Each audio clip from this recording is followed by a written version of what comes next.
recognize your fragrance. Hold up, you ain't never gotta say shit. And I know your taste is a little bit high maintenance. Everybody else basic. You live life on an everyday basis with poetic justice. All right. Hey. It is your girl Candy, and I am here with my boy Lawrence, the report, Aries gang, from Dial In from Movies, Monique 69 Ways Johnson, and we're here with Miss Kira Speaks as well from Miss Kira Speaks. And we are here to discuss Found, Season 2, Episode 12, Missing While Misidentified. Guys, how did you all feel about this episode? It's getting even juicier. How come every episode at this point just outdoing the last? You know? Yes. Oh, yes. Things are heating up for sure. It's heating up, cooking. We cooking, as they say. We cooking. Right. Yes. We are cooking. Yep. Thumbs up on the edge of my seat. I'm like, they haven't disappointed us when they came back. Right. I'm not disappointed. How about you, Lawrence? Yeah, this second half of the season is absolutely phenomenal. And yes, they are absolutely cooking. I can't wait to see what the rest of the season is going to be like, because when I think it's one thing, they flip around and do it another way. Yep. Yes, they sure do. And guys, guess what? We're going to do the same thing. Y'all think it's going to be one way, but it's not. We have a special guest here with us tonight. And we all know her as Detective Shaker, but tonight we have Anissa Niel Johnson here with us, and she's here with us to discuss Found and herself. So we're going to bring her on up, and let's see how we can get her up here. Let's see. Oh, no, I want her to be big. Let's get big. Hi. Can you see us? Can you hear us? Okay. Yeah. Hi, everyone. Can you hear me? Yes, we can hear you. I'm trying to make you bigger. Wait a minute. Let me get you big so we can all see you. Let's see. Yes, that's it. All right, there we go. Yes, perfect. Hello, Detective Shaker. How are you? I'm good. Good evening. Good evening. So everybody want to introduce yourselves? Monique 69 Ways Johnson. That's my channel name. So yes, it's nice to meet you, Anissa. Nice to meet you too. I am Miss Kira Speaks is my channel, and it's a pleasure to meet you. To Miss Kira Speaks. Yes, my name is Aries, and I'm over here at Dial In for Movies. It is such a pleasure to have you on the platform. Shout out to you. Thank you for being here. Thank you for having me. Yes. My name is Lawrence, and I go by the Lawrence Support. I'm so thrilled and happy to have you on. This is absolutely incredible. Yes. Thank you. Yes. Thank you. So, we're going to start out with, some typical questions. So tell us about you, about yourself, about your a little bit about your background and how you came to, how did we come to see you on NBC's Found? Okay, I'll try to keep it as succinct and tight as possible because it's a long journey. But I'm Anissa Niel Johnson, and I'm originally from Philadelphia. Go Eagles! Hey. Congratulations. Thank you. I've been in Georgia since 2005. I by way of Connecticut, before Connecticut, Seattle, before Seattle, Philadelphia. So been around the world and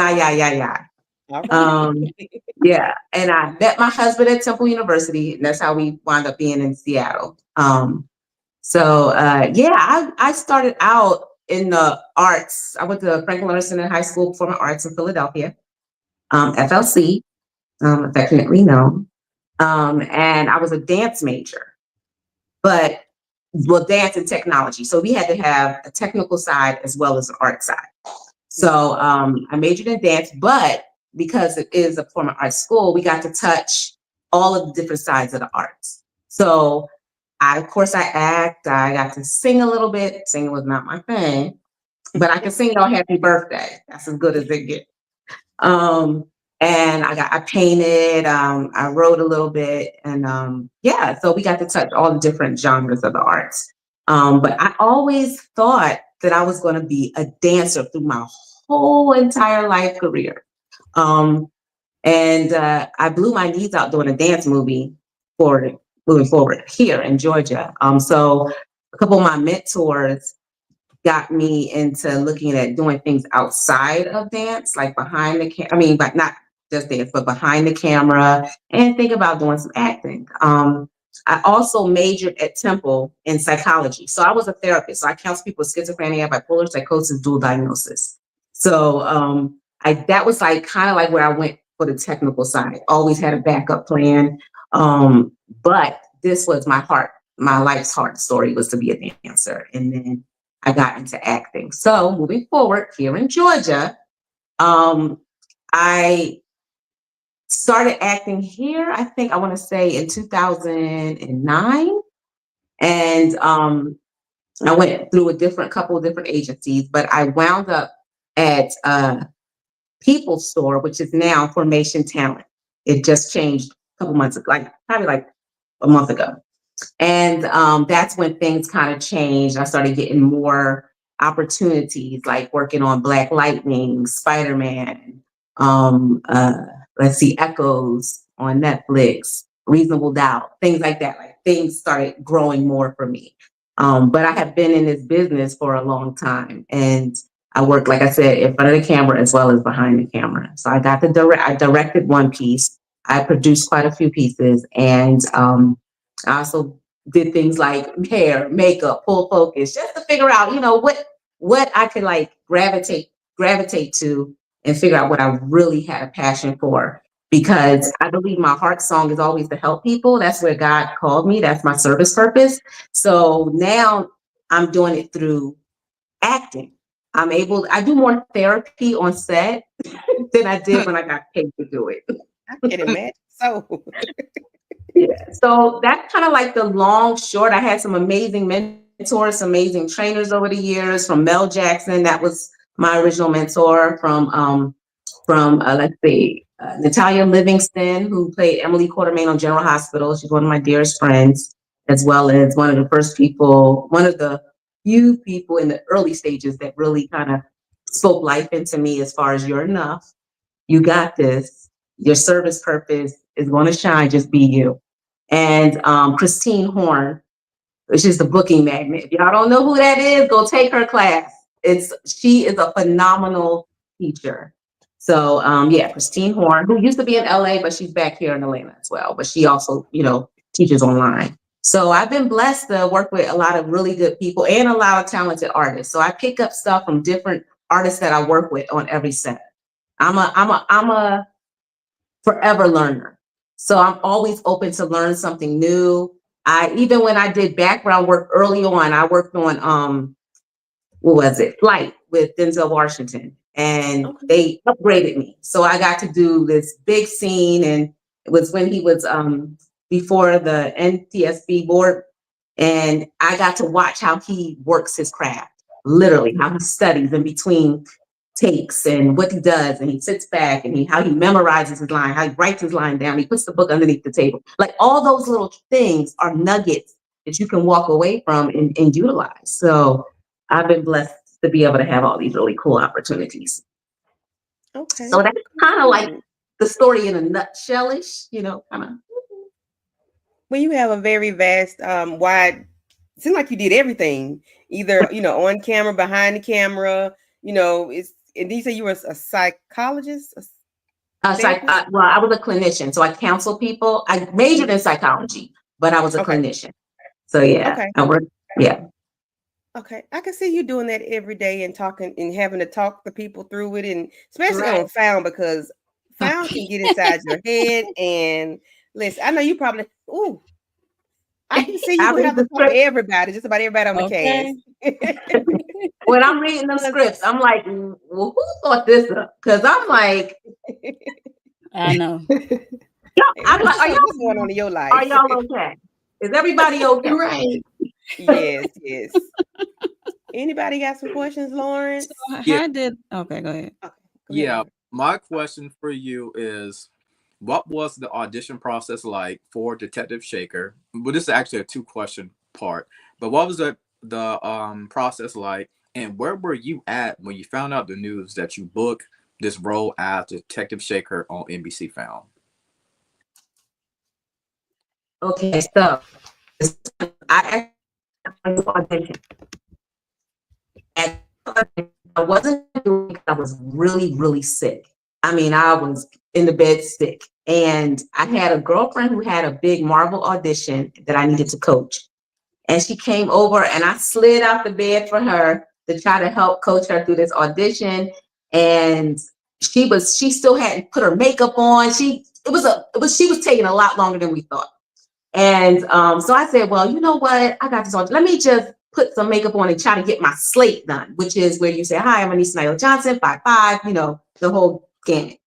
And if y'all don't know what a slate is, that's when you just kind of show your personality a little bit and just let them know who you are and where you're from and where you're located and your height sometimes.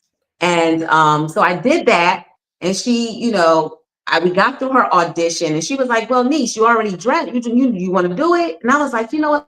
Let me just record your voice. And maybe I'll do it another day. You know what I mean? If I got time, if I even get it in. So I recorded her voice, and she was like, niece, come on. Let's just do it. Like, you ready. You got it. Let's just do it. You know what you got to do. I was like, oh, fine. I'm going to do it. I was like, but I don't know if I'm in the headspace. She was like, you got this. So she's about to say the lines. I said, no, because the scene was for the pilot. It was a pilot. So I had her just hold the phone up because it was a scene where I'm watching Gabi talk on the screen in the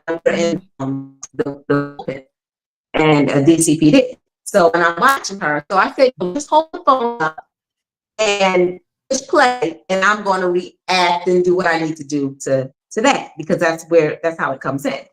So it really was only at the time probably like 4 or 5 lines that I had to deliver. So I did 2 takes of it. I did one way, you know, pretty much kind of like how it was written, and then the other way I add a little pump to it. You know what I mean? A little spice. And I didn't have my glasses on in the audition. It was on tape. So I didn't have my glasses on. So we got it done. I did it. I sent it in. Boom. Went back to bed. Let it go. I was like, it's gonna be what it's gonna be. I felt like I looked a hot mess, because you know when you're sick, even with makeup, you could tell something's a little. Yes. So I was like, let go, let God. So I did it. I went back to bed. I was in bed, and it was probably like I want to say it was probably like maybe a week. And I heard back from my agent at the time, Tom Mullen, and he said, I want to say he said first right refusal, maybe. And then he called the next day and he said, you were confirmed, I think it was, by network. I think that's what he said. I said, say what? Because I've never heard that language before.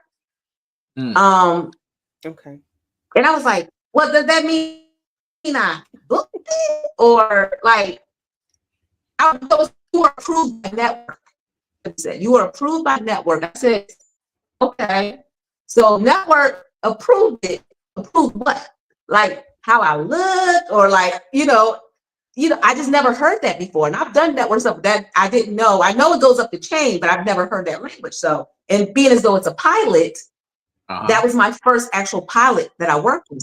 So they said you were approved. So I'm assuming, I asked him, I said, does that mean I got it? He's like, I believe so. I said, make it plain. Okay. He was like, I'll get back to you on that. So I'm just like, okay. So I didn't know I was like happy, but I was like, are you supposed to be like super excited? So then he called me back and he was like, yeah, man, they sending over, the deeds and information on the pilot when you're going to go shoot. I said, oh my God. He was like, this is a good look, but it's a pilot, he said. Pilots are always done. So he tried to keep me as grounded as possible, because, just because you shoot a pilot doesn't mean it's going to make it to network. Right. So I was like, but I'm working, I'm getting paid. So I was like, here's to the paycheck. Amen. That's right. So I went in, I got to to set to shoot the pilot. And that's when I met Brad and Shanola and Gabrielle Lacey. And who else was in that scene? Oh, and Bill Kelly. And of course, I got to meet, NK was there. And so was Demone Davis, who directed the pilot. And when I walked in, the first person I think I saw when I on set, I missed this part because of how the glasses came about. This was very important. So they called me in to do my fitting, and I didn't have any glasses with me. The glasses I had in my, because I can't see without my glasses, y'all. So for whatever reason, I was rushing to go get fitted. So I only had my glasses in my glove compartment holder, and those were glasses I was planning on sending back to the place I bought them from because they put 10 in them. And I was like, that's not what I ordered. So I was like, put it back. I had them in the car to send back. But here I am. I was like, I don't got time to run back in the house to go get my other glasses. So I'm just going to use these, go get fitted, blah, blah, blah. So when I was getting fitted, I had the glasses on the whole time in my fitting. So all the clothes they put on me, I had the glasses on. So fast forward to shoot day, get the set. We're getting ready to shoot before I go on. And I was like, wait. I'm so used to not being able to see on set because I like it like that. So the nerves don't hit me. Yeah. So, but I had the glasses on. I was like, wait, am I supposed to have these glasses on, y'all? And they were like, they sent a message up to, they was like, yo, the glasses are a thing. You have to wear the glasses. So that's how Shaker became Shaker with the glasses. Okay. So this literally was my first project that I ever worked on. I'm sorry. I said cool beans, but you are breaking up just a little bit. Am I? Yes, ma'am. Yes. It's a little bit. I'm breaking up. Yes. I'm sorry, y'all. It's okay. Yeah. But I was saying that this is the first project. So again? Oh, I was saying this is the first project I ever worked on with my glasses. Okay, with the glasses on. Okay. As long as y'all can hear me. Yes, ma'am. We can hear you. Yes. This is the first project. Okay. Okay, so this is the first project I ever worked on with my glasses. So yeah, that's how that became. And they went out and got an actual pair made of my glasses. So then I wouldn't have to have my glasses on set. So yeah, that's even better. That's how that became. Okay, Monique. You got a question? Yeah. So what aspect of your character resonate most with you as a person? To me, I feel like I know Shaker can come off kind of edgy at times when, at least in the first season with Gabi, she was kind of like side-eyeing Gabi a whole lot. Right. And that I believe was because of her relationship with Trent and being like kind of like big sister figure. You know what I mean? Like I look at Trent like my little brother. You know what I mean? I gotta help him. And I felt like his relationship with Gabi at times could cloud him, you know. Yeah. And so I feel like I'm a mom of 3 boys. Okay. So I feel like, like my care and concern pretty much is how I am anyway. Like, I really care to take care of people's heart. And I'm also somebody who likes to dig and get the details of things, to figure things out. I always wanted to be a CIA agent, but don't tell nobody that. So I just knew I was going to be, I don't know. I just love to figure out mysteries and things like that. So therapy, I guess, is the closest thing I'm going to get to it. So so a piece of Shaker is her heart. I just think her heart, the heart of her, to always want to help somebody, be of service. And that's just who I am. That's the piece of me that resonates with the character. Okay, cool. Anybody else? Yes, I have a question. Well, more just like a comment too, because that scene that you describing, I remember seeing you look at Gabi on that news broadcast, and I'm just like, oh my gosh, Detective Shaker is going to be a problem for Gabi right away. But I love that you said that you have that heart that you always going to be looking out, those motherly instincts. Trent, your little brother, I hope you're looking out for him when it comes to Heather, because I got my good eye on Okay. old Heather. So it gave me a little bit of peace of mind for you to say that. I know he ain't gonna get done wrong. Yeah, no, I look at everybody with a side eye. I don't care who they are, especially if Yes. they come in to a situation. I'm going, I'm an interrogator, low key. That's why I think I asked her those questions. I need to make like, what happened? Could you tell me again what happened? You know what I mean? Like, I feel like I'm looking at her to make sure, she on the up and up. And I'm still, I what they say, you got to keep sometimes your enemies close to you. Mm-hmm. So Yes. I'm gonna love on everybody until I don't. Okay. Mm-hmm. Yeah. I love it. So Yes. Yes. Anybody else? Miss Kira? Yes, I absolutely love Shaker. I think Shaker is real. I love how she calls Gabi out and Heavy Boots. That's what we call Trent calls Heavy Boots out. But my question is, you talked about some of the other things you had done. Other than Detective Shaker, what was one of your favorite roles that you've played? oh my God. Good question. Wow. There's a few. I think the roles that I've played as of late have been more procedural roles, like my TSA work on Echoes. I loved working with Michelle Moynihan. I got to work with her twice. That's my homegirl for life. And I got to work with her on Family Plan. The Family Plan 1. They're shooting 2 now. So I got to work with her on that as well. And I just think, for me, like I said, I like the in-between time that I get with people. And I get to love on them and we love on me and just like share, in their life's journey and helping them. So I think that moment was great for me. And working on Spider-Man, oh my God, I had such an amazing time with working with Zendaya and Tom. They are like the sweetest people. I swear to gosh. And his little brother go and get me coffee. It's just like this is like a love fest. And they are really cool. And I just think for me to work on such a big project like that, like No Way Home, was the most amazing experience. Next level. And it was, I don't know, from how they took care of me, from how the sets were set up, it just, the whole time I was there was just nothing but love and fun and learning. I like to watch to see how different tiers of this industry works and operates, not just in front of the camera, but behind the camera. The whole thing was just an amazing time.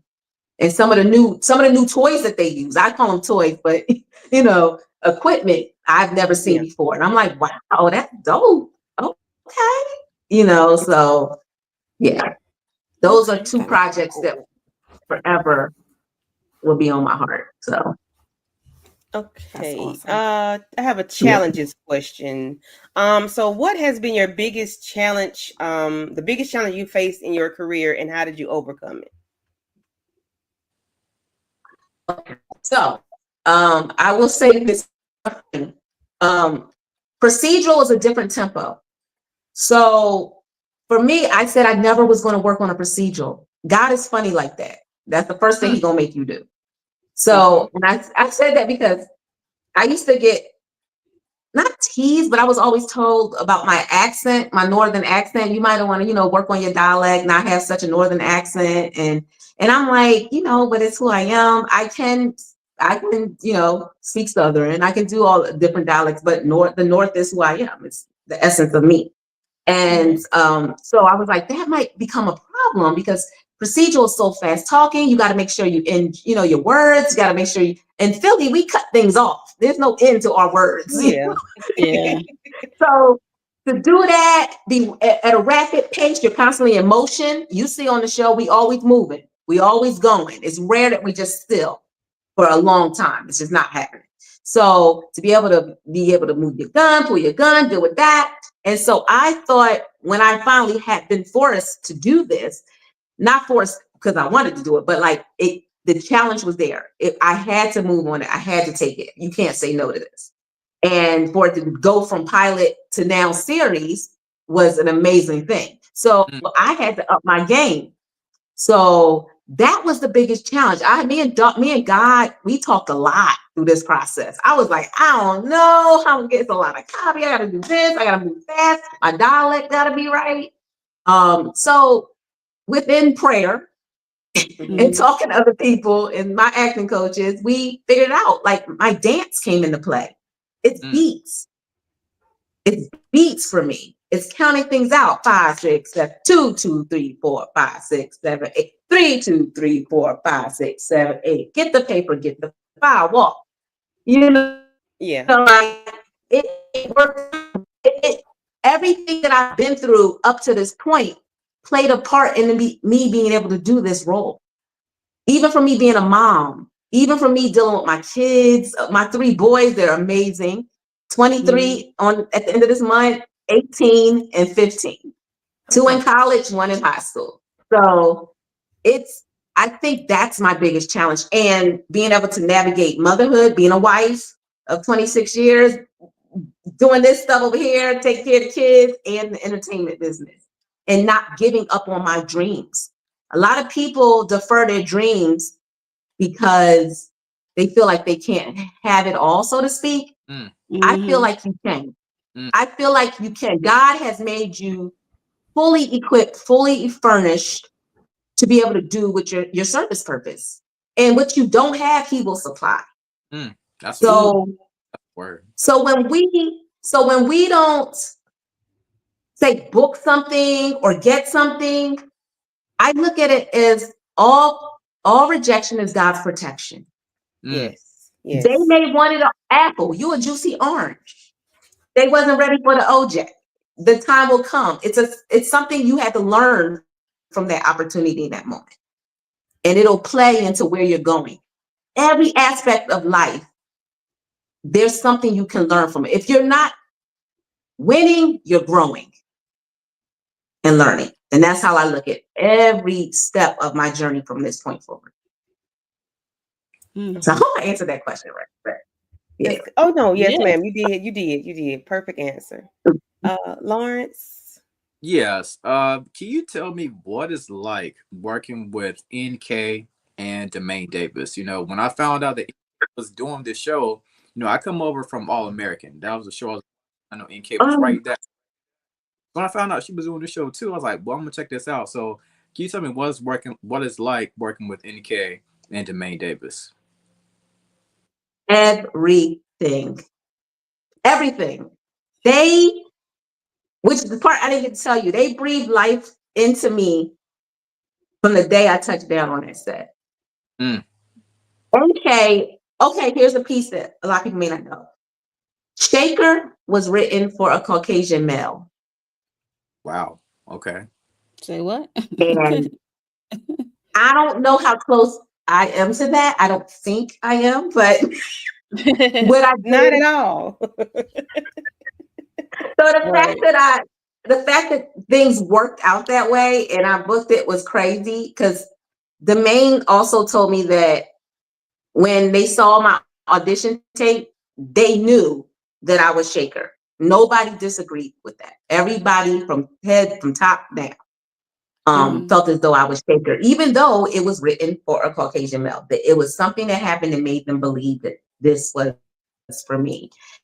And there's things that I call God winks. And I did not know that NK also was in Philadelphia at the same time. University of Penn, I was at Temple. So we had all these like connective tissues going on. And she worked with a friend, Natalia Livingston, that I was talking about on General Hospital. So like we had all these things in common. So I feel like it was God ordained. It was meant to be. And so to work with that type of energy, that type of love, same thing with Domain. Domain came up to me, them glasses, girl. She was like, let's get them ready because they the ones. She was like, do you feel? Right. She was like, at the pot, she said, do you feel what I'm feeling? And she said to everybody, do y'all feel what I'm feeling? She was like, this is it. She was like, there's this synergy going on. This, even with me and Brett, we had this, it was this connection we had. Like, it was crazy from the jump. And it was just like a real big love fest. And the heart that they have for us as artists is insane. It's very much so a collaborative energy on that set. Right. Completely.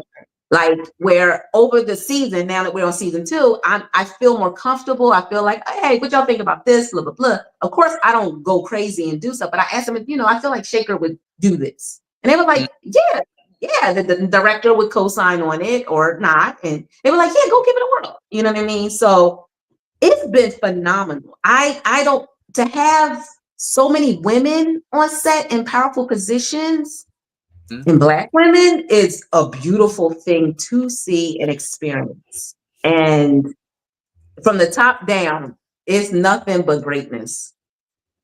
Nice. That's real talk. Yeah. So it's been a blessing to answer your question. I never experienced anything like it before. So, and I'm grateful, beyond grateful. So I've been in 13 episodes between season 1 and season 2. So it's been a blessing. Okay. What about the suits? Who are you dressing yourself, or is Yes. there a? I was about to ask the same thing. Because you be suited and booted, honey. Along with the shades, that's part of the glasses, but the suits. Can you tell us about the suits? Okay. That's V. That's Valerie. Oh my God. I mean, Veronica. Veronica got us on. That's V. That's Veronica. She gets us nice. She gets us lit. Like, her team are so dope. Like, their eye for fashion, her eye for greatness, her eye for color palettes and mixing. And it really much so is a collaborative effort. But literally, I don't think there was one suit that I tried on that I didn't like. I mean, she bad to the bone. Like, that girl is gifted. She's gifted, and I'm thankful for her. Yes, I'm been blessed to get away with a couple items. So thank you to the whole team for that. Okay. But some of them things home with me. It's been a blessing. So yeah. So no, it's really been a gift. I swear. From the hair, the makeup team, like, and to have as an actor, it is who wears her own locks. That's something you can worry about. Most of my sets I've been on, I've had to do my own hair, like, ahead of time, or kind of like coax them into certain things, like, try this, but I'll go already with my hairstyle the way I think the character may want it. You know what I mean? But it's a true blessing to be able to go to set, not worry about your skin and your face and your hair or your wardrobe. You know what I mean? So that's a set. That's a set I would think people would want to be on. Yeah. Okay. It takes hours. If you think about it, I would have to do so many things hours in advance before I even go. If my call time is at 6, I gotta be like 3 in my hair. Oh. Just to get down to set. Wow. Okay. Wow. That's tough. Yes. And I don't have to do that now. I could just go to set and know what's good. Yeah. Yeah. Okay. So we do have a question from one of the viewers in the chat, and she is a very big Found fan. She be telling us stuff that we don't know, and it's like, okay, listen, India be putting us on game. So India Garcia says, what has been your favorite episode or episodes to film, both in season 1 or 2?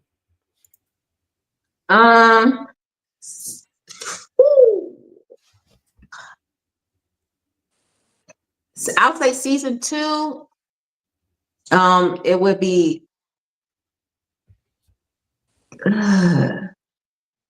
there's a couple I like. I like episode 2 and episode 1, I think, of this season. Last season, season 1, I loved. I think it was episode. I think it was episode 7 of season 1. It was the interrogation scene. I had on like a burgundy, like a eggplant suit on. That's your favorite color. Well, that's Shaker's favorite color. That's her favorite hue. Look, my favorite color, anything in the purple family is my favorite color, FYI. Like that's my favorite color. I'm a purple girl. So yeah, it's royalty. I like royalty. Something to inspire to. Yeah. So yeah, I think those, but every episode. Say again. I said I was trying to see what the episode was about. It's about the newborn baby being abducted from the hospital. In this season episode. Okay. Oh yeah, that was a good episode. Yeah. And I just felt like I was able episode 1 of this season, I just felt like me and Trent, I felt like, I also felt like me and Gabi, I was able to lock in with her in episode 1, like, look, let us do this. I see what you're trying to do. Our relationship kind of changed a little bit this season, where I became more open to wanting to help her and her seeing my value. Yeah. And the episode coming up, I think, is really, really good too. I love when we're dealing with our folks. Yeah. And we're trying to solve these cases where people don't bring enough light to. Just like the last episode, not the last episode with the young man that the girl buried him. I wanted to punch somebody in the face. That's true. Same here. Yes. Yes, that was a difficult episode. Yeah. I said they were lucky they didn't send me to go to that lady's house, because it would have been on and popping. Yeah. Real talk. We need Shaker I on said, the scene. keep me out of that scene. Keep me out of that scene, because it's been a problem. Yeah, for sure. In real life. Real life, play life, on life. Okay. Yeah. Because you playing with children, like that was a very heavy episode. That was a heavy episode. It was a child with special needs that really could not, articulate himself. He didn't like to be touched. He had a lot going on, and and for somebody to put him in a hole, crazy. She said, well, he's a foster child. Nobody's going to be looking for him. Oh, yeah. That's what she said to the deceased child, Lance. Yeah, I remember. I'm like, no, he got 2 black men looking for him. Like, girl, what are you doing? And he's a black child. Do you see what I'm saying? Like, he's a black child. This is stuff that we deal with that falls through the cracks. Yeah. It really does, especially when you're dealing with IEPs and things like that, and special needs, and them trying to take away those services. And honey. Wow. Yes.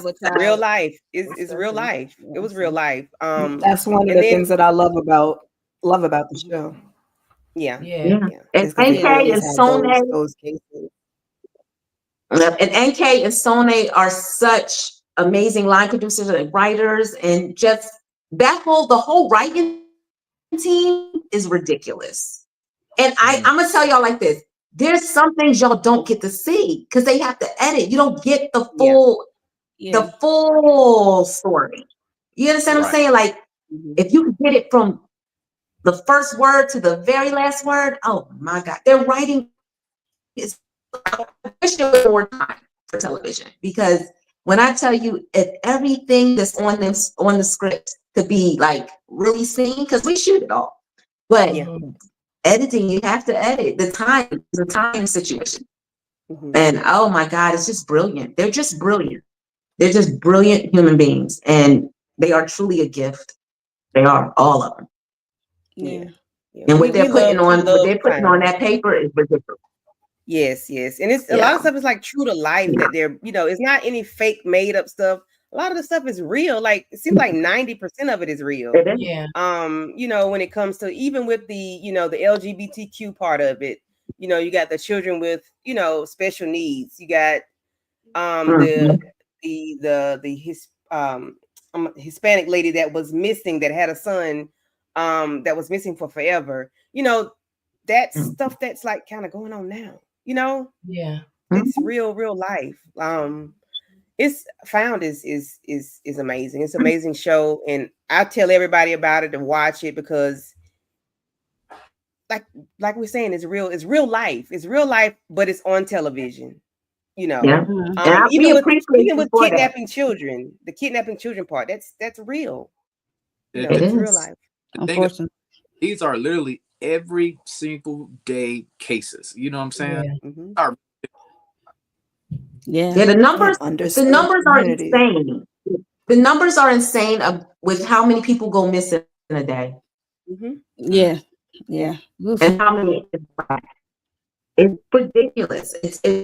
And for a show like this to bring light to that, it's so important. There's stories that people don't know about. Yeah. Because it's not in their face every day. You understand what I'm saying? So to be able to tell these stories and shine a light on the missing, the hurt, the lost, people that are going through emotional turmoil on a consistent basis, like you're helping people not feel alone, to be seen, to be heard, and you can change people's lives like that, just to know they're not alone. Mm-hmm. And that's actually why I'm in this business in general, to make people feel heard, seen, not alone, but to know that they're enough. Yeah.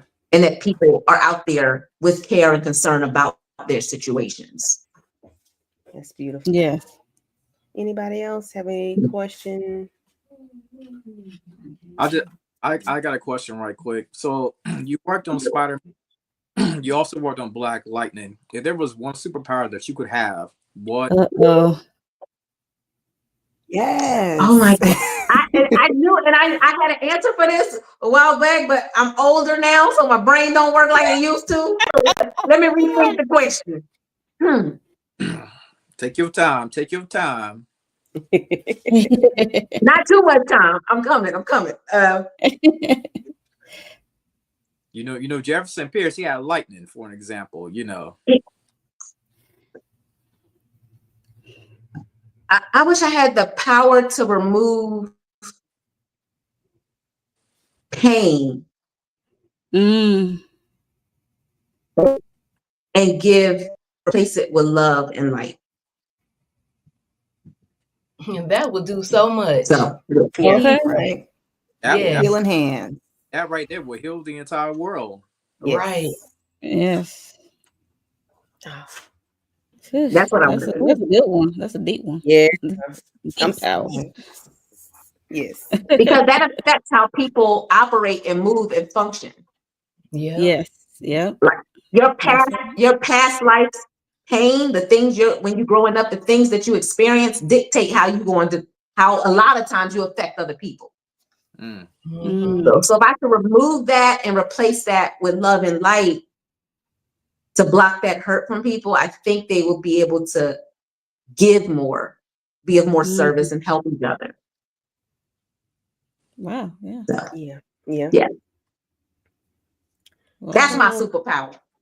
We can tell, by everything that you said to us, that you are like, that's your love language, helping and being of service to people, what is something that you like to do? What do you do for fun? What makes you happy? What makes you tick? What, the happy part of Anissa? It changes. I think spending time with my kids, because they're older now, so I don't really get to do that with them like that. They, like I said, my middle is playing D1 football at the University of West Georgia. So I like to go watch them play. Okay, so you're a football mom. Go to the football and basketball. Actually, the funny story is he was not a football player. He started football in his junior year of high school. He's a basketball player. Wow. And he switched over in his junior year. And I was like, wait, what? That was and he said he was going to play D1. And we were like, well, slow down, partner. Because you okay.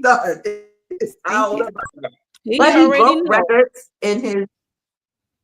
Yeah, he God had a plan for him, a different vision for him, and that's how it works out. So I think watching them, who they are now, brings me light and joy. And then hanging with my peoples, my squad, like my bestie when I get to see her. She's in Philly, Kimmy. She's amazing. She also teaches at Temple, but she's like a director, producer, writer. She does everything. It's like, what don't she do? But yeah, just being around other creatives and going to fellowship with my people, and just, I love life and love people, but I also love to chill at home and watch some good TV and good movies. So good shows, like that's my thing right now. So, and chilling with my hubby, we do it together, and we go on dates every Friday. So that's my thing now. I'm practicing empty nest. Oh, Okay. So yeah, that's my thing. I like to dance too. So yeah, I still can dance. I just don't drop it too low. Okay. Might not get back up. Okay. You better drop it like it's hot and bring it up like it's warm, as they say. yeah. Right. Very Slow, timid. pick it up slow. Okay. That's fine. So You saying you still can get a Sierra step in here and there, basically. yeah, I mean, that's what I did. I used to dance for Gina Thompson. So I toured. I was on tour a lot earlier on in life. So I toured with Gina Thompson and Rennie Harris Pure Movement. So yeah, but I did. I've been living a long, fast, short life. That's the way I put it. Okay. Long, fast, short. Yeah, Gotcha. yeah. Because I'm about to turn 50 in August. So yeah, I'm up there. Okay, cool beans. Look at that. We don't crack. Listen, Right. we don't crack. No, Okay? but we do chip a little bit, my neck and my back, just a little bit. on the inside. It's a slow burn. Yes, ma'am. Okay. Well, we thank you for coming. I know we only had you for a few moments, but we thank you for coming through. Anything you want to let the people know, where to find you, what you got going on, what you got coming up next, any, social media handles you want to throw out there? Oh yeah, I mainly rep on Instagram. I know it's kind of connected to my Facebook, but I'm never on Facebook. I'm an Instagram person. So yeah, at Anissa Nyell J. So ANISA NYELL J for Johnson. To find me there. What do I have coming up? I am coming out with my own eyeglass line. Yeah. So I'm doing that in conjunction with this beautiful team over called Alexa Elise. They already have their eyewear out. And so we're doing a little combination and a little collab over there. So I'm very excited about that. Only coming up soon. Things are moving kind of weird with the tariffs and stuff. So we don't know. So we're trying to figure it out. But yeah, I'm excited about that project. And of course, we still acting. So can't say what I'm working on or what's coming, but it's gonna be good, and we're blessed. All right, and we'll be looking out for prayerfully, fingers crossed. Prayerfully, we'll get a season 3. That's what we're hoping for, y'all. So I need everybody to tune in.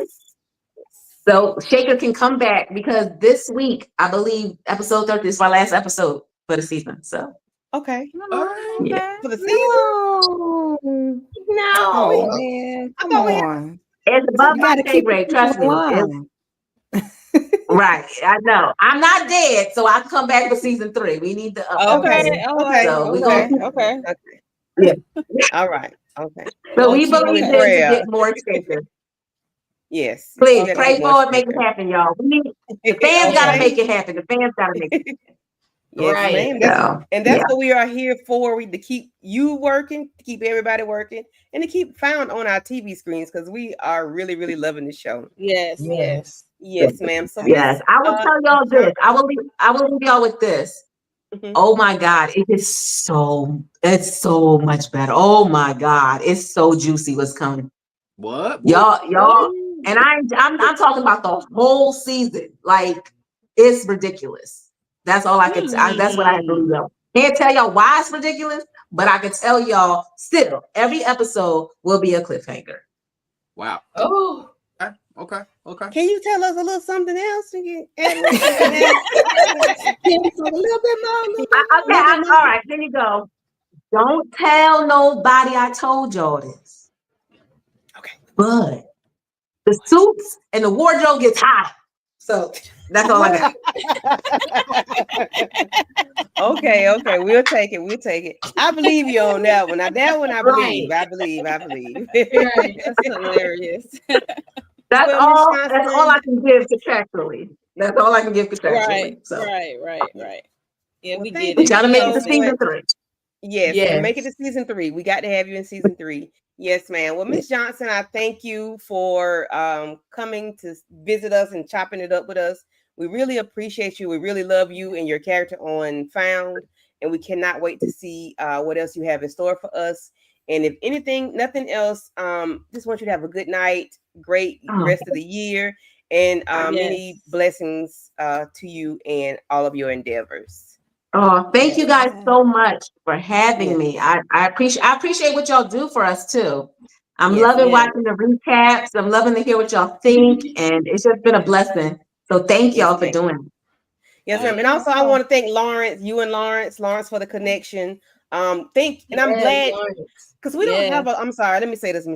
We don't have a lot of, actors, actresses, or celebrities that tap into content creators and say anything to them. Like, you don't really have that because for whatever reason they don't do it. But when he said you did, I was like, dang, that is so dope because you don't see people, they don't do it. They don't pay him any attention. If they do, they don't say anything. And I appreciate you for saying something to him for for y'all, the conversation. I truly appreciate you for, looking at the little people.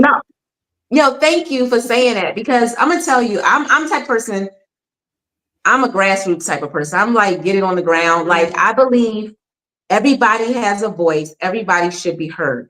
So if I can help, that's what I do. And I had one of the directors from this season literally called the whole cast up before we shot to get to know us. I've never had that happen before. So I felt loved and cared for before I even made it to the set on that particular episode. Like, the fact that he did that was insane. And I was just like, wait, and everybody I spoke to on the cast after, I was like, did he call you? They was like, yeah, girl. We were like, what? That's awesome. So that's good.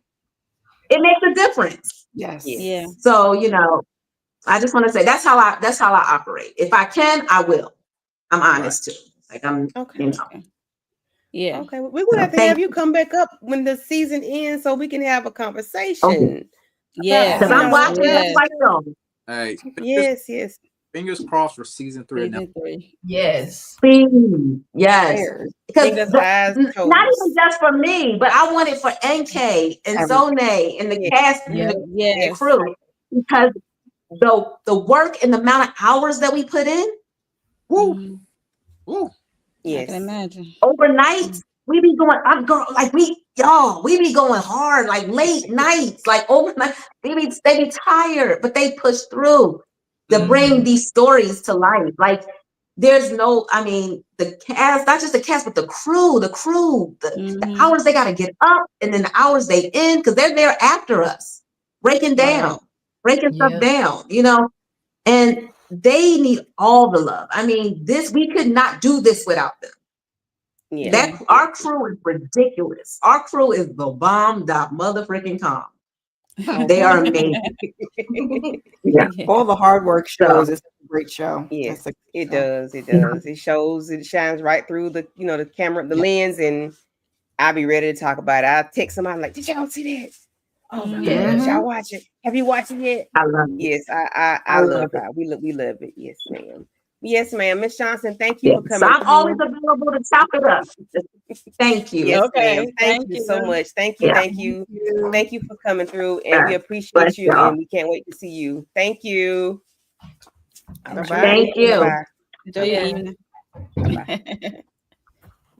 Oh my gosh, very inspirational. She said, wait a minute. That. Yeah, that was so dope. Yeah.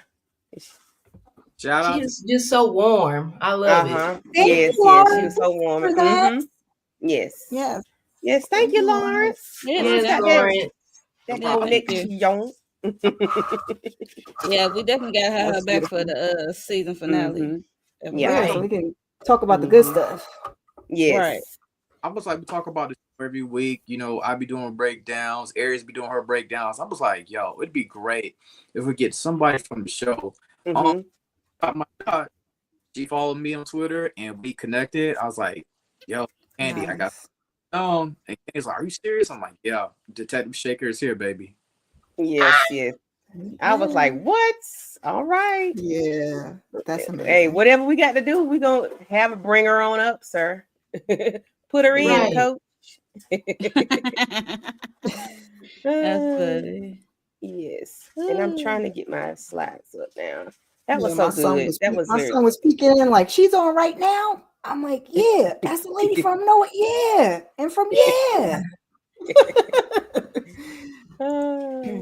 Which yeah. one? The man that's Which speaking their one? language.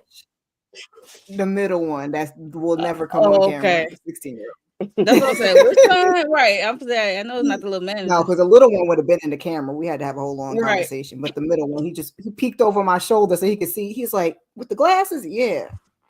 I can't wait to see her eyewear line to come out. That's Oh, I Yeah, know, yeah. right? and I know I'm I'm looking blind. I forward mean, I don't wear to. my glasses all the time, but I got contacts and I am blind. That's what I'm thinking. I'm like, let me start wearing my glasses so I could get some Anissa Some Niall deals. Johnson Okay. glasses. All That right. NS wait, what is probably gonna be like ANJ or something cute. You know what I'm saying? Right. Mhm. I'm trying to get my slides up, y'all. I'm coming. Shout out to everybody in the chat. They saying they was surprised too. Shout out to India Garcia, lighting up with Letitia, DeMarcus. Yeah, Who else she's pulled down to up? earth. Lemon Kush. Lemon Kush was in here Mika. early. Thanks, y'all. Yeah. Mm-hmm. Tamika's Den. Tamika's Zing, yep. EJ EJ. popped in. DJ. Thanks y'all for pulling up, showing the love. P. Bronson. We Mhm. appreciate it. Mm-hmm. Very much. Candy, you getting slides for the episode? Yeah. Trying to get them Okay. pulled up. Yeah, I was being fancy, ain't it? We got to talk about it. That's what I say. What? Yeah. Professional. Don't count me out. Shout out, my Wi-Fi But you kicked know out because we my have like bad wind here, and like they for sent some- us a text message, but it never affects me. I'm like, today of all days, the Wi-Fi gonna go out. Oh, because of the wind. Right. Okay. Of all Yeah. days, huh? Mhm. That's how it be. well, Mo, you want to go ahead and start the conversation about the limit? I'm trying to get these pictures pulled up, and Okay. Canva is acting like a nut job right now. Thank you, Tamika. Tamika telling us great job. Thank you, Tamika. Thank you, Thank you. Tamika. You still come on up and talk about the I was episode. looking for her, like we missing something. Yeah, she was on with EJ. Yeah, I figured that much. I forgot Mm-hmm. that y'all was over there talking about family business, Nola. So Wow, I cannot get over Detective Shaker. Like she just is so, just so down to real. earth. Mm-hmm. Yes, down to She earth. got 3 And just boys. her- I said, come on, 3 boys. Yeah, boy, Oh yeah, that mom, is right. Boy, mom. I saw her. She was like, woo, woo. Mm-hmm. Yep, she very inspirational. Just like Mm-hmm. to Yeah. be 49 years old and still like pursuing and doing her thing, Yeah. while also being like a mom to some successful children already. So that's just so awesome. Yes. Yeah. D1 and you start playing in junior year of high school is crazy. That's wonderful. That's what I said. That was a is. risk, but I'm like, he already had a plan, so he already know what it was. Yep. What he was doing. Yep. So He that's said, we gonna do it. It's God's plan. Mm-hmm. Yep. So y'all can let me pull up these slides. You got it? No, I'm trying. Canva acting a booger right now. So let me go off camera so I can focus. But go ahead and if you want to, quarterback this thing for me while I okay, quarterback. I'm quarterback this thing the best as I can. So the episode starts off where we see Sir. We know Gabi got arrested from the last episode, and he getting fingerprinting and stuff, and then he in front of Heavy Boot Trent, and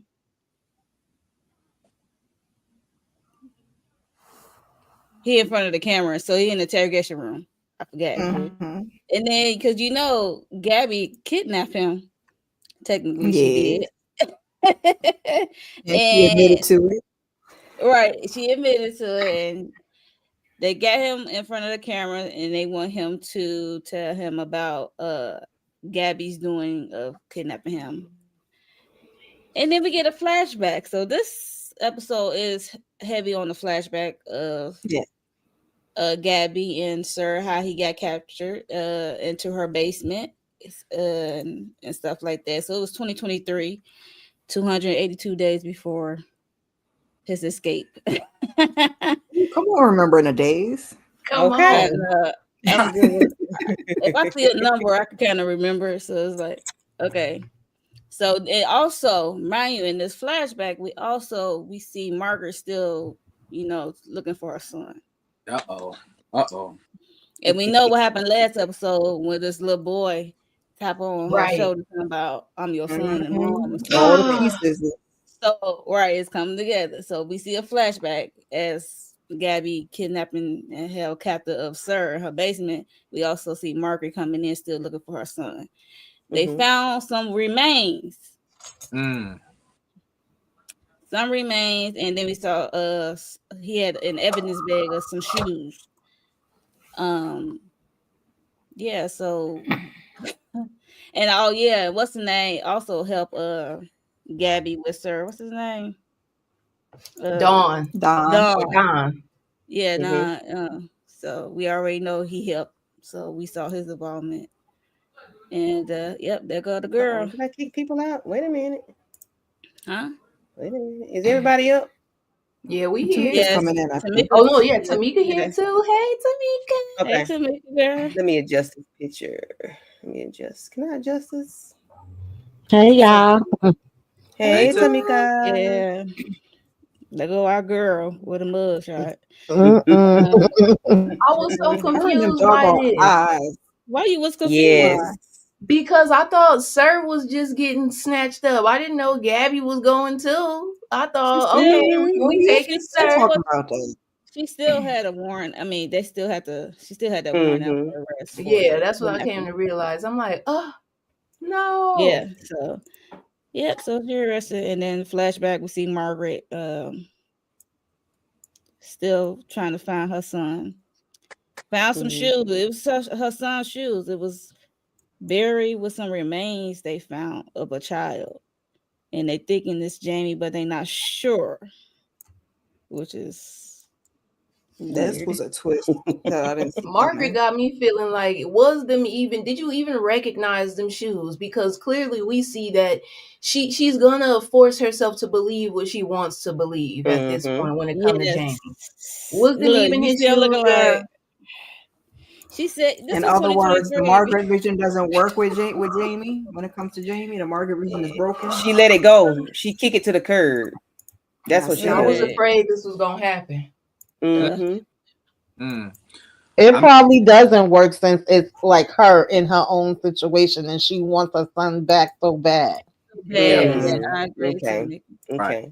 Right. And also in this flashback, this is also Gabi grieving her father. Her father just passed. So she looking at his obituary and got his ashes. This is all happening within days of each other. So yes. This was a crazy episode. Set up for her to get Gabi ain't been resting her whole life. Gabi ain't been resting. She just been on 20 her whole life. Man, come on. Get this girl a break. She be on the run. Yep. Yes, the slides are mixed up. They're not all in order, but it is what it is. So where did you stop, Monique? I said, this is the flashback scene I was talking about because Trent did come over and trying to help Margaret out to look for her son and help Gabi. They still, even though they in between cases and stuff, they still be still trying to find Margaret's son. So since they found some remains and some new stuff that might be her son and all, so he just came over to relay the message to Gabi, and he willing to give up a file for Margaret to look at and show her the shoes that was in the Ziploc bag that they found with the remains, buried with the remains. Oh, okay. Who said that? Okay. Right. They said he's up out of here. He got to be. Where else he at? That's the only thing that Right. Yeah, makes that's sense. what somebody else said too. I was kind of hoping that wasn't true, but yeah. But we know All this in this flashback, these remains is not her kids. So. Right. Yeah. Right. Mhm. Yeah. So we get to see, so they're discussing, he lets her see the case file, and she looks through it, and he shows her those shoes that was in the bag. This was, I'm not gonna say weird, but this episode was wait a minute, let me go back. Okay. So, we get to see, Sir being Snatched up. tied up and gagged, Gagged and bound. Right. and yes, it's like, now what? So we realized, okay, this is a flashback. This is how we became to how everything started. What did y'all think when y'all saw Sir down there and Gabi, them up there? Now, but we get to see.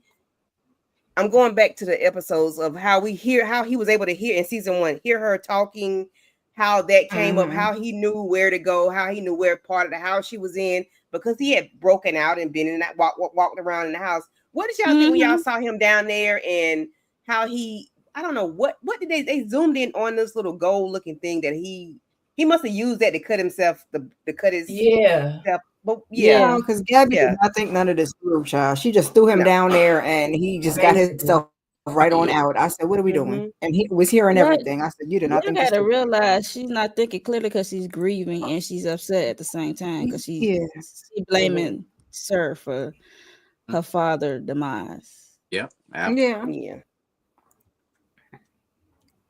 And that's why you don't do things like that. You shouldn't do them at all, but especially during that, like, this time frame was emotional. Like, you're in duress. I hate to say this way, I'm but sorry. she's just lucky that Sir feels the way he feels about her, because this could have gone terribly wrong. You know what I'm saying? But, yeah, definitely. Because I was like, well, damn, he could have actually been gone already. The fact that he even stayed around and went back downstairs. And I'm like, I can understand Gabi because we know where she coming from with her emotions. But Dawn didn't really think it out either as somebody that's helping her. Right. From the outside, yeah. And who threw these little tracks up in Sir's head? Why did he have a little 2 tracks, a little wavy hair up in the side? I said, what? It was too funny. I'm like, Lord, Sir got the little Mr. Brown going on. It was giving Mr. Brown. This is your friend. Funny. Hilarious. So what do y'all think, Lawrence? What do you think when Sir went upstairs and touched the obituary, and of course he had to run back down? What do you should have run out that door? It was stupid. He wouldn't be captured. Yeah, I mean, like, he ran out the door, but I mean, he wants to be a kept man, basically down. You know what I'm saying, and think obituary, he knows he kind of like had something to do with it. You know what I'm saying? He's speaking negative about Gabi's father, stuff like that. But he, like, it ain't no secret he could have been escaped, but he wants to be kept because he feel like they supposed to be together at the end of the day. We belong together. No. Okay. Man. This is not Mariah Carey. No. No, sir. No. Anybody else? What are y'all thoughts on when Sir, was upstairs messing with her stuff? I knew he wasn't gonna put something back right. I don't even think that he did it to be like, oh, I want Gabrielle to know that I've been out. I think that he just didn't have enough time to be doing what he was all up there doing, rambling and looking at the man obituary and talking to it, and he probably didn't think he would notice that kind of stuff. Right. He does. And yes. No, because he had to run downstairs like somebody's badass toddler where they wasn't supposed to be. He was like, right. And then that lets us know why all those freaking locks was on her door.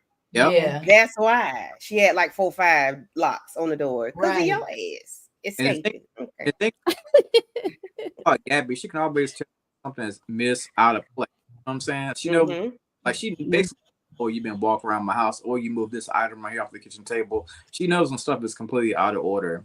Right. Mm-hmm. Yeah.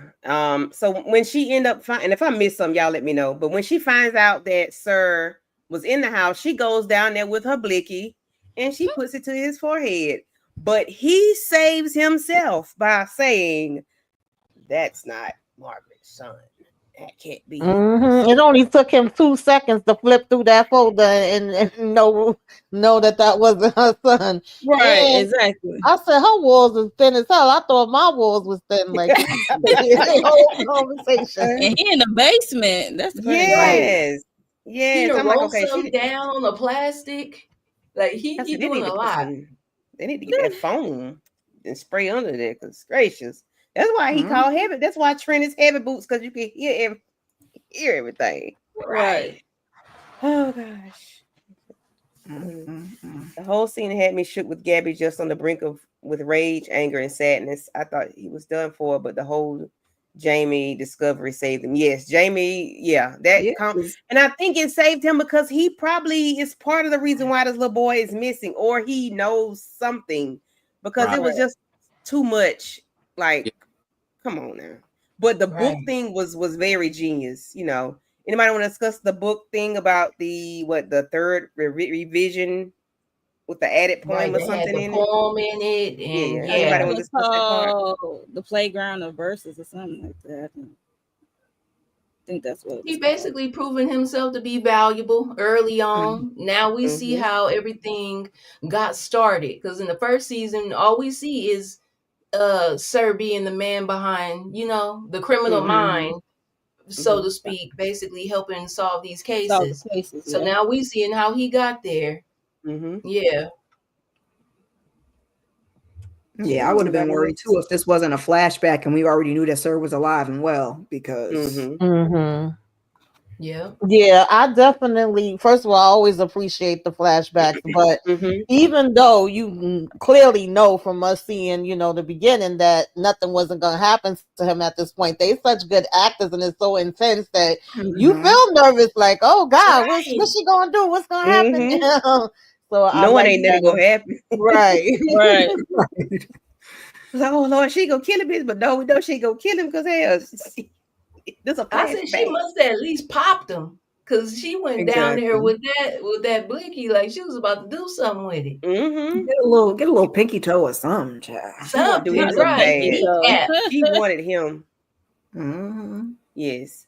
The theory for Jamie mystery: he is either unfortunately dead, or Sir found him within the 13 years and made him some type of protege to get back at Gabi and M&A.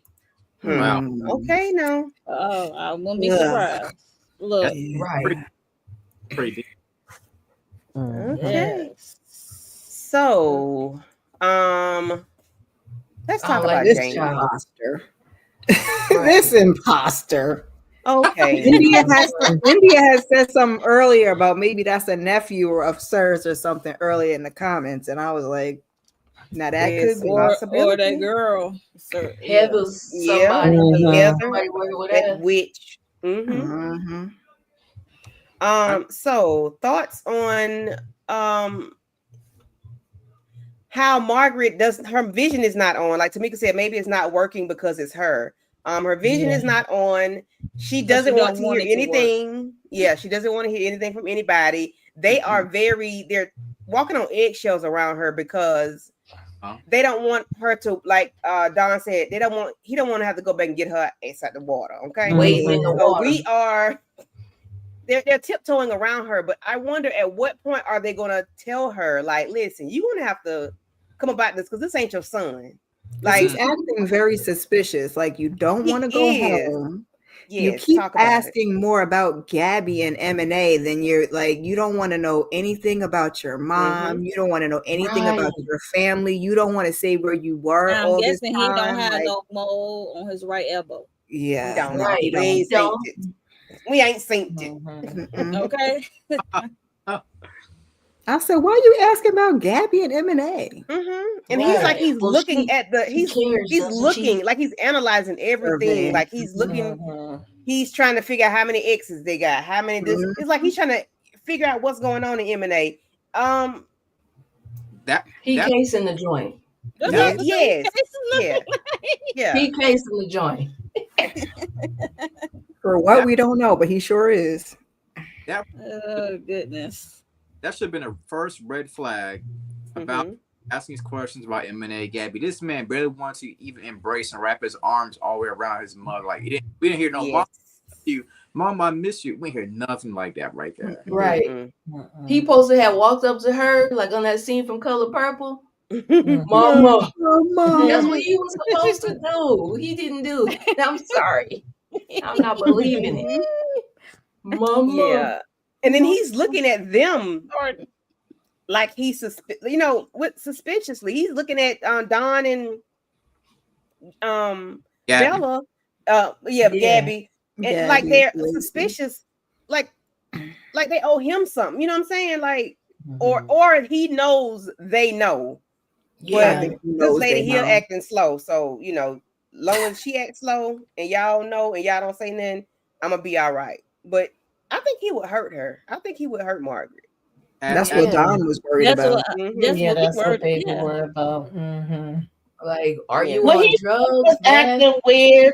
I didn't really think that much about it, even though I still was giving him the side out because I'm like, you don't know what he been through and all the time that he been away. But once he started getting specific about Gabi and being extra with that, I was like, yeah, no, ain't no way you come back from being there missing and you, why is Gabi not here? She the only one I haven't seen. I'm like, what are we talking about here? Now, when he sat down with Dawn, that conversation actually felt more authentic because he was basically like, she's expecting me to just be able to go back home and be in the room like I'm the kid that left and I'm not that kid anymore. And when Dawn shared what happened to him, that was more authentic to me. But the rest of it, I was like, what the hell? Like, nah. And then the thing is, when he was go ahead, Aries, I'm sorry.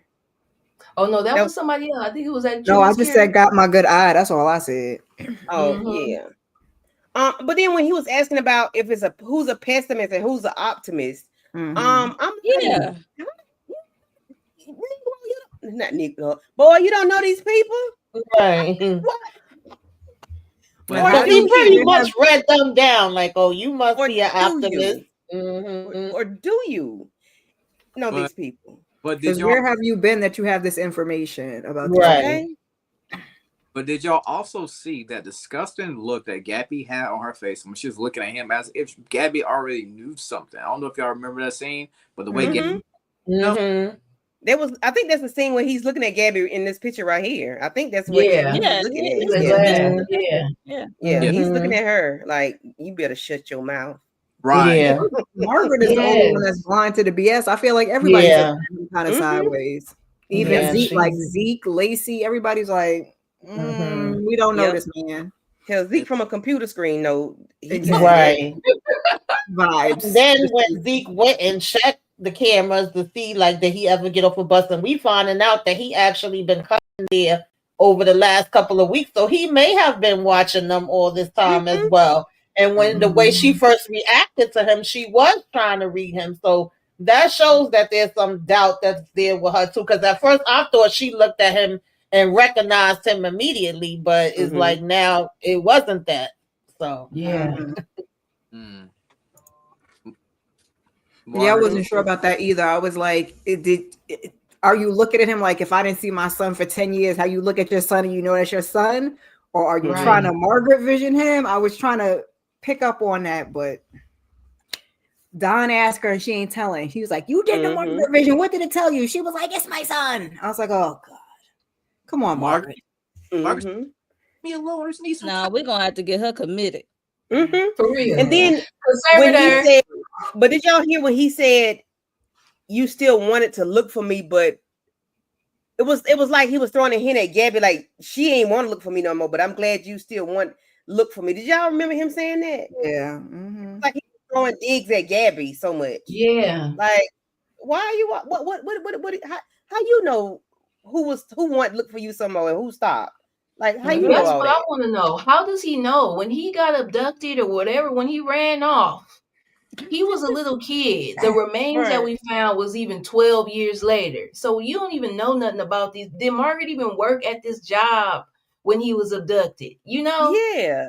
Like, well, how do you even know all these people? Margaret not asking the right questions. And throwing all those daggers at Gabi, telling me she's not even here. Like, she's not here, right? Like, I'm back after 13 years and she's not here. Like, what? Who is she to you? What? Right, sir, boy, what's really going on? I'm like, he want to go home. He don't want to go home. See his you don't want to see them siblings because they gonna know. The daddy, they gonna know. Look, I didn't like him. I'm like, oh, Not you playing on her vulnerability. Yeah, exactly what he's doing. Somebody is kicking the bucket next episode. India be knowing everything, child. Who's kicking the bucket? However, next episode, someone dies that is surprising and it raises some suspicion with the accomplice. Who y'all think is child? I hope it's that boy right there. I doubt it's him. Not the imposter. Yeah, they ain't been open that long. That boy right there. Yeah, him. He got to go. Because he also no emotions. Like I'm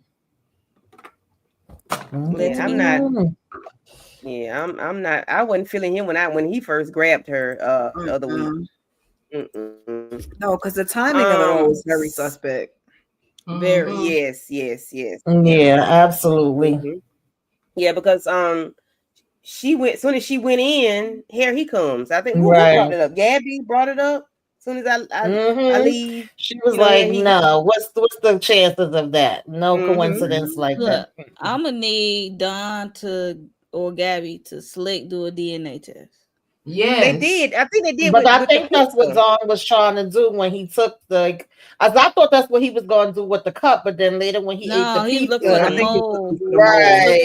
that's when he was looking for the mold. And then when he came back after they ate the pizza, he took something off the table and he was pretending to be asleep. As soon as Don walked out that room, he looked right up at right.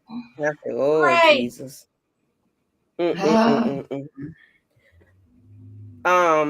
So we get where Gabi is calling the library where that book, I guess, close. I'm not sure if the closest to where they are located, but she was calling the library to the librarian and asked her about the book. And it was the words that she used when speaking to Gabi that later on triggers her to realize that something wasn't right. But in this one, in this scene, she is getting on him about the book, that not being the version. I think there was it was a third edition, and then it was a third re-edition. Yeah, and that had the poem in it. But the lady said it did not. I guess she didn't want to be. What was that with the lady though? Remind me. Somebody put me. She's trying to throw her off real. It sounds like because she was. She was trying to throw her off. She actually had met the girl because it was a girl, the child that they found, wasn't it? I believe so. Yeah. And she told she couldn't find her parents. She told her she was gonna help her find her parents. But then she stir her. Yeah. She's another sir. Yeah, basically trying to make the perfect child, and the child wasn't acting perfect, and then she got rid of the child. Right. That lady made me think about you got him cock-a-doodie cock. What's the movie? Misery. That's my movie. Yeah, it made me think about Kathy Bates. I'm like, okay, Lawrence. Then the way Gabi slammed that computer down, I said, you could have just left. You could have just ended the call. Yeah. That's another way to end it. Hard. She was just pissed. She was in her emotions heavy. Right. Yes. You know, she's still grieving. Lawrence, what are your thoughts on the librarian in the book? Here it is. Learn was to learn and live, not live and learn. Yes. Okay. Yeah. Oh, I'm trying to remember that scene actually. I had talked to somebody else about that one. I'm trying to remember that part. What was the scene?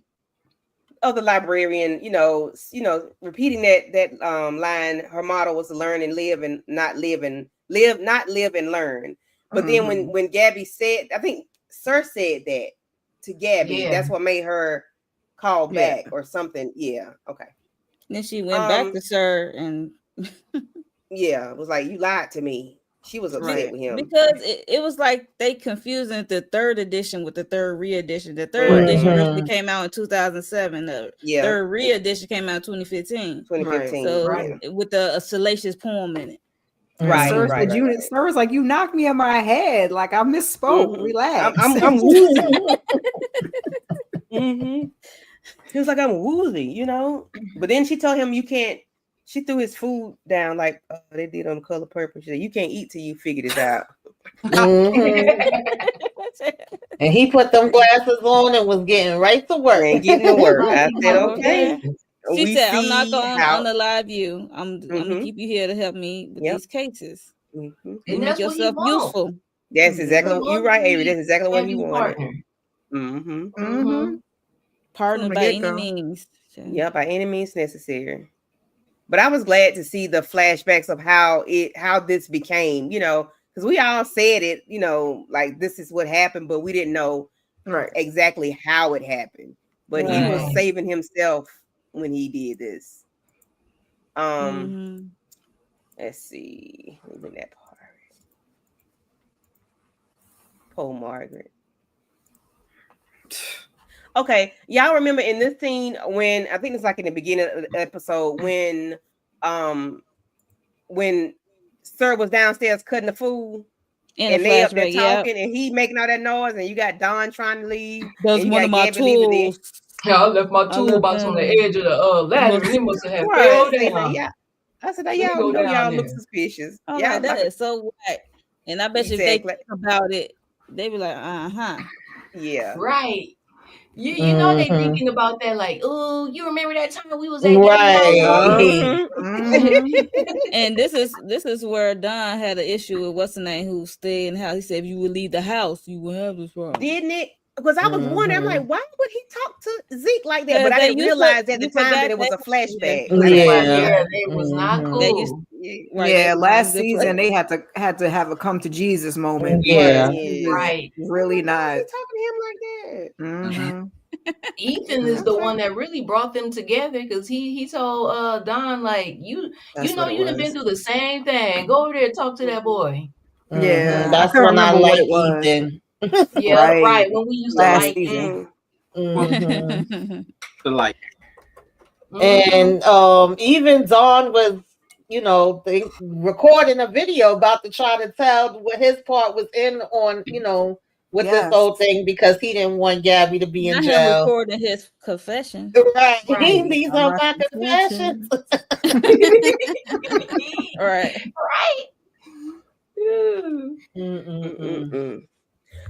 So what about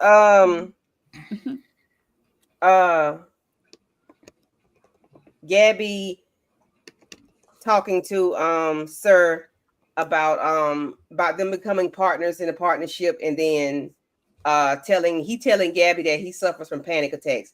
Now you know Gabi suffered from panic attacks. That's what I'm saying. He even could hear the panic attacks from downstairs. Yes, he got ears like a dog. Y'all know Sir got them hound ears. He got hound dog ears. Good God. But then he, you know, lets her know that when she walked into his classroom that the attack stopped. And because I said, sir, you do not have a reason to live because this child walked in your classroom. Right. I don't get it. What is his obsession? I don't get it. That right there is a predator. That is predatory vibes right there. Exactly. We got a little teenage girl all of a sudden calmed you down. That is insane when we think about it. My brain will not let me stop feeling like there's a connection between that black lady in the first season that was caring for him when his mama was wilding out and Gabi. Don't ask me why, but I don't know if it's that the lady that Gabi reminds him of the lady. I don't think it's her mom, but I'm just like I just keep going back to that. Now he's definitely twisted in the head because she's a child, but I'm like, yeah, Miss Kira, I'm not letting that go either. I'm still hanging on to that. Yeah. Well, Sir had been watching her for a long time. That's how he knew about the panic attacks. Okay. Well, yeah, he'd been watching her for a hot minute. Hi, Kendall. Kendall. Yeah, that's true, because even when he said that it's been so many years and she has been trying to find him, he like, I've been keeping an eye out on you. I see things you're doing and how brilliant you are. Yep. Yep. She told me he better be valuable and he better be brilliant. Because I'm in control, not you. I said to myself, yeah, you in control because he letting you be in control, ma'am. Sorry, but you ain't in control like you think so. Like you think. I think he was looking for a replacement for Gabi from that black lady that took care of him. He always thought she always taught him how to read all those books. Okay. Yeah. Everybody always looking for a replacement. She was feeding him and whatnot. I just was like, oh. Right. She made him some spaghetti. Mm-hmm. Well, so basically, you were looking nuttier than a damn fruitcake. Well, that's the larger part of it. Okay. For real. We need a couple of little more family flashbacks, like, because we really did. We got him, but we didn't really get like Christian. And then I guess once we find out that the sister is Heather or whoever, we'll maybe get, Well, Heather can't be the sister because they was in the bed together. No, not Heather. No, Heather was with Trent. I'm thinking. I was about to say, when was she in the bed? I was say when that happened and where is that at? Candy adding scenes to this. Candy putting people together. Like, wait a minute, I don't remember that. Heavy boots, not messy boots. Getting your boots confused. Yeah, I'm sorry. I mean, yeah, that was heavy boots, not messy boots. Yeah. Okay. Now, do y'all think that Trent really thought Sir was about to come in here and give a damn confession, or turn Gabi in, or y'all think he knew? Right. Yeah, he thought. I think he did. I don't think they know the level to which that man is so obsessed with her. Somewhere in his head, because he's by the book, I feel like he really thought that he was going to say something. Right. That's what he thought. I knew he was not going to say a word, even though they threw us off with the flashback. Like, let me tell you what Gabi did to me, and then he did a flashback. And then he came back to even as a get back to when she had told Heavy Boots, like, get him, and then the lights went out and it was tussling. So maybe he figured, like, as get back to Gabi, that he was going to say something. I think he thought that man was going to say something, but yeah. Sir said, ha ha ha, ha ha ha. Right. No. I really love Gabrielle. Unlike you arrested her. I would never do that. Right. You arrested her. You don't love her. You don't love her like I do. Child. And of course, he got to do this whole monologue about her being she's not a monster, and that shame on you for thinking that Gabi Mosley would do something like this. And so she did not corroborate his story. He said Gabi for the people. She loved the kids. Gabi loved everybody. I say, dang. Gabrielle is innocent, child. I said, well, sir. But it's funny because nobody thought to that level. I mean, I guess we didn't know we was going to get Gabi and Sir in at the same time, because remember, Lacey is like, I can't see a way out of this either. So had we known that the two of them was going to be there at the same time, we would have known this is our way out. But I guess Sir, he want to play with Gabi, so he need Gabi to be on the outside, not on the inside. He can't play with her like she's on the inside, so he need her on the outside to be able to play with her. Yeah. I wonder how in the world could Trent possibly live with himself if Gabi really did go to jail? He gonna be right up there acting a fool, right? He could be making visits. Because keep in mind, that once was a woman that he kind of like loved. You know what I'm saying? But now, he's trying to go by the book on everything. So this had me. He's conflicted for sure.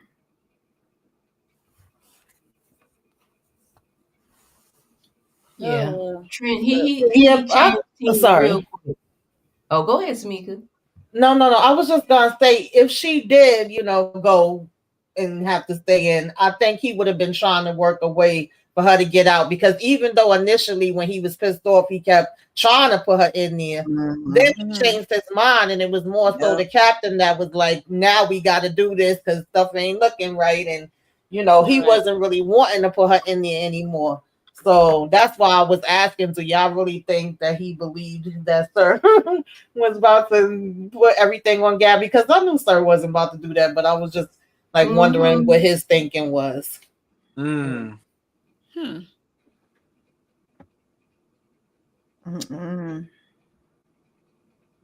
Right. I don't know. I think he probably did, but like Tamika said, he would have been still trying to help her get through it. Like, okay, now that she's locked up, let's figure out how we gonna get her out, or what could we do?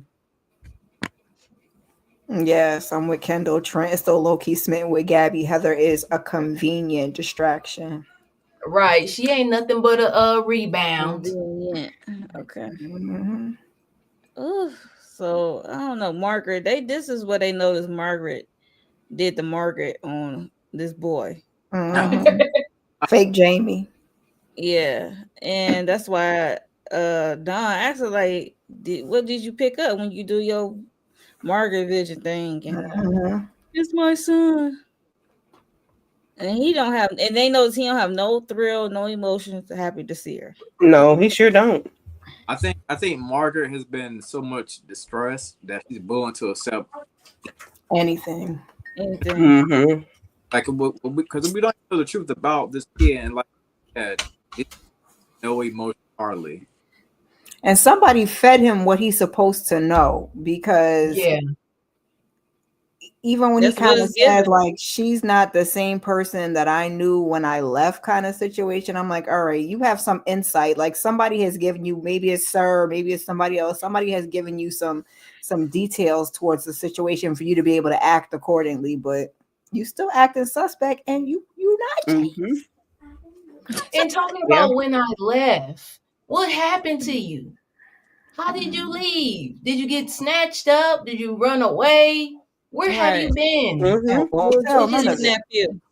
But you look healthy. You look like you don't look malnourished. You don't look like you need no IV. You don't look like you need no IV treatments or shots or nothing. Right. You like you. If anything, look like you might been on a little meth. Do y'all think?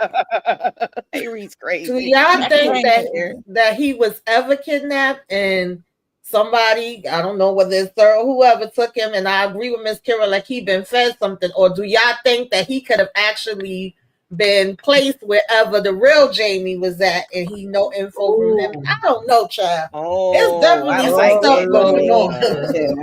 Let's talk about it. Right. Like smell right. Right. You know the story of Jamie, so now you gonna get out and portray him.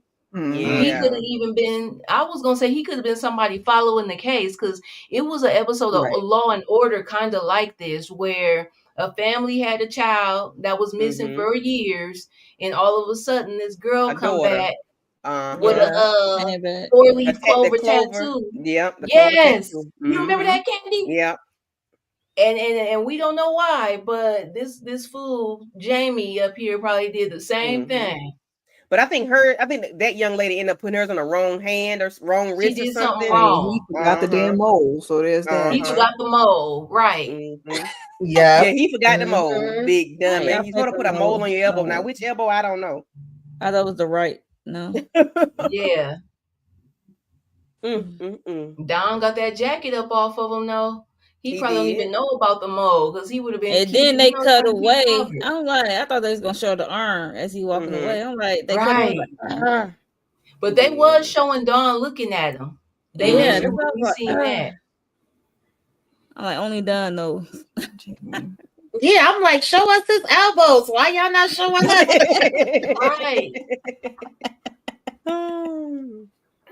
Yeah, right.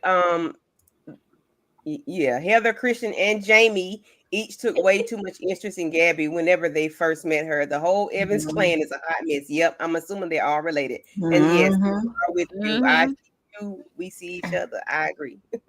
Yes. Yeah. But I like that twist, Tamika. Maybe they were in the same home or housing or whatever, wherever. Yeah, I won't be surprised. And he knew all the details. Yeah. Like, boy, you might be 30 years old. You up here playing like cosplaying as a teenager. Listen. Not 30. Not 30, right. Listen. Yeah. Okay. I'm here. Lawrence, any thoughts?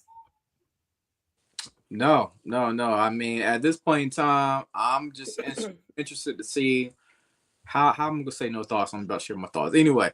But, I'm just interested to see this dynamic about Jamie. Like, is this the real Jamie? Is it fake? Are we going to find out by this season, or will this linger on until the next season? I hope we find it out by the end of the season at least. Yeah, I hope so, because this is episode 12. Please don't make us wait till next season. I can't take it. And we'll get like 20, like we'll get 10 more episodes or something like that. I'm getting like a good 3. Like, yeah, come on. Yeah, we need to find out about Jamie within this episode or next one at least to wrap up this line. Let me see. Yes, please. And then Margaret about to crash out again. She is not having a good season. That's what I was time. about to say, Miss Kira. I felt bad because Margaret was irking my nerves for most of the first half. They're gonna have to have her committed. Yeah, they definitely are. Yeah, that's gonna be so traumatic for her. Hey, keep Margaret away from all beaches. Yeah, Margaret away from everything, child. Sharp items, everything. Okay. Yeah. Not bad. Yeah. Yeah. This was a very, very good episode, but I'm curious to see what's going to come of this situation with this young man. I wonder if we're gonna see her ex-husband and daughter in the next episode, but she can't hold this from them forever. Baby, I need that daughter to show up and show out, because that daughter right. Okay. Yes. And that's what I need. I don't know about the husband, because he sounded like he was being a pain in the behind at the, when they were trying to identify the body or whatever. But I need the daughter to do her big one. And then, he smoking cigarettes. Like, sir, where you been to be? Not that you can't be somewhere to smoke cigarettes, but you're smoking cigarettes. Like, I said, how long has it been? Oh no.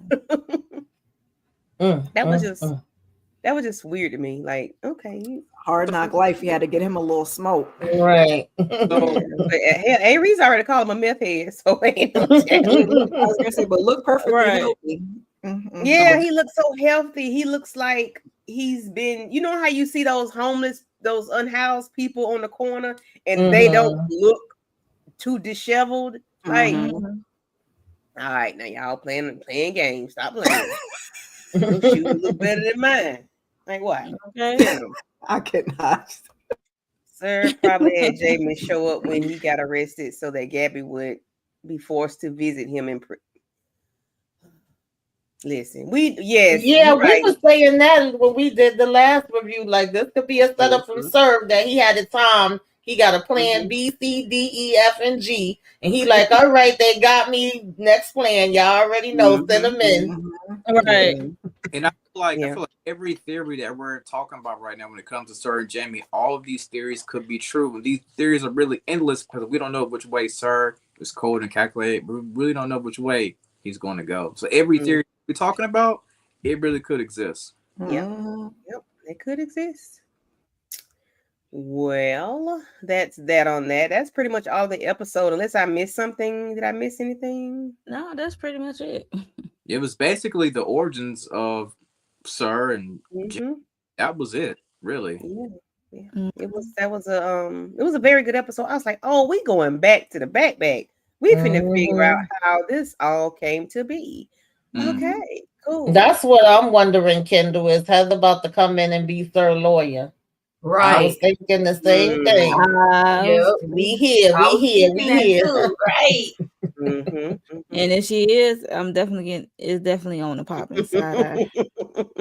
You know what? Okay. I love the fact that we didn't have a case this episode. Yeah. Like, we just dealt with our main characters. The case was Jamie. And then they put Jamie up there, welcome home. Yeah, well, the real Jamie, please stand up. That was the case. For real. Speaking of welcome home, I said in my breakdown, I say, yo, it's the audacity for me that Margaret actually went over to hang the picture of the son. Knowing that we got all the details. We ain't got all right, exactly. That was interesting to me. Because when Gabi came in, she was like, oh, we was just about to hang the picture. You right on time. I'm like, what? And then the fact that that Lacey was in the back doing the dance, Dawn was looking at her like, Lacey, no. I'm like, how dancing and celebrating right now? We don't even know if this really, like, what are we doing? Yeah, we don't know anything. We don't know who this is. This is an imposter. Right. Yeah, that was weird. They said, welcome home. Oh my God. I was like, oh, are we doing? I was like, well, are we doing this for real? I was like, okay, all right. They did it. And he was even looking at them bugged out, and then he like, okay, if y'all say so, went ahead and took his shot. He took his shot. Right. I said, okay. You've been missing 13 years, and how old were you when you was missing? Are you legal? Are you 21, sir? Hell, it don't matter. You don't meth as the shit. Right, that's why I said he been out in the streets drinking and drugging the whole you're 30. Avery's put you with you 30 years old, so it's okay. You being legal. Yeah, how old is he supposed to be? How old was he when he went missing? I don't even remember. He had been like 6. He was playing with 7 cars. Yeah, I think he was like 6 or 7. So yeah, I was gonna say 8. I know he was younger than 10. Okay. So he's not 21. He's missing for 13 years. No. Congratulations, Lawrence, on 507. Whoop, oh, thank you. Yes, congratulations. Congrats. Thank you. So we are all growing over here. Growing channels, growing. Thank y'all for being here. Thank y'all for tapping in and tuning in. Any other last thoughts on misidentified?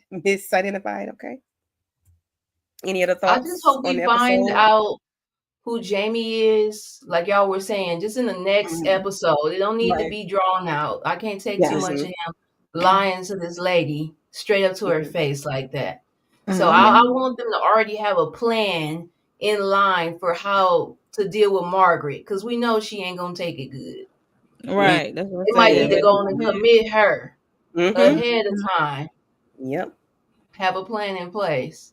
Have somebody waiting on her to catch up, because she gonna fall out. Yeah, I agree. They need to have that plan for her ahead of time. Yeah. I'm assuming that Gabi gonna be giving all of them orders of what we need to be looking into and how we need to be handling this situation. And Sir's still gonna be doing some kind of messiness from behind the damn bars. And are we gonna find out whatever happened to Christian? Where the hell did he run off to? Is he still RV? Where he at? Right. I don't know. Trying to figure out no way what Sir's thought process was, because we went from a flashback to him sitting in the jail, and I was trying to make the connection. I'm like, what is going on in that head of yours? And that smirk that he had on his face. It's like I got her where I want her. I got her. Yeah. Like, this is just all a part of his plan. Okay. So I had a plan, but if I ever got locked up, this is what I'm gonna do next. Right. I was like, but not his plan. He know how to pivot. So right. Yep. He got his pivot in motion. He's not gonna be in there long. So it's about to be some type of technicality or a jailbreak that happened. Yeah, you're right. Yeah. Margaret even let her own family know about it. Something is definitely off. Because how you don't call your people to tell your people that your son is here? Like, how? What? All to herself. Right. That's what it seems. She want to be in this fantasy world. In this it's like she don't want to let him out of his sight. When he went outside to smoke the cigarette, she was like, "Oh my God!" And Don was like, "I got it. Like, relax." That's why we gonna have to sedate her and tie her down, child. Yeah. Right.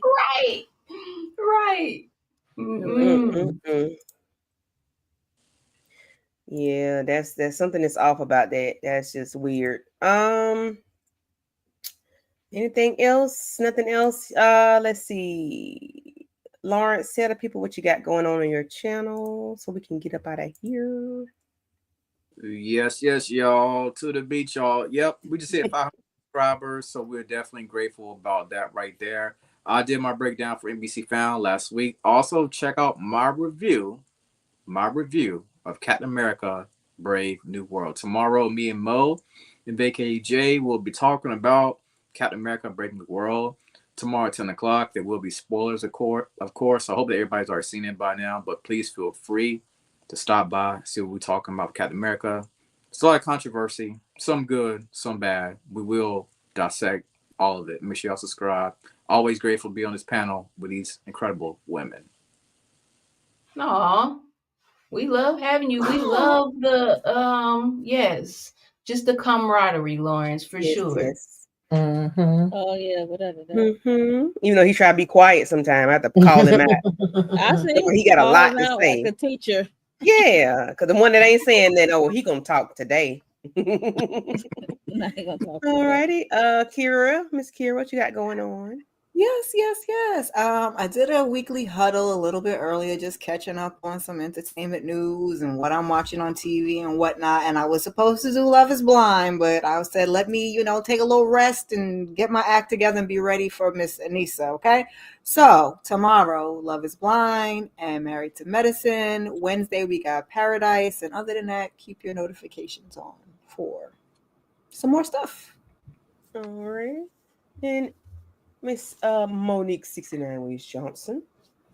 Yeah, so if y'all into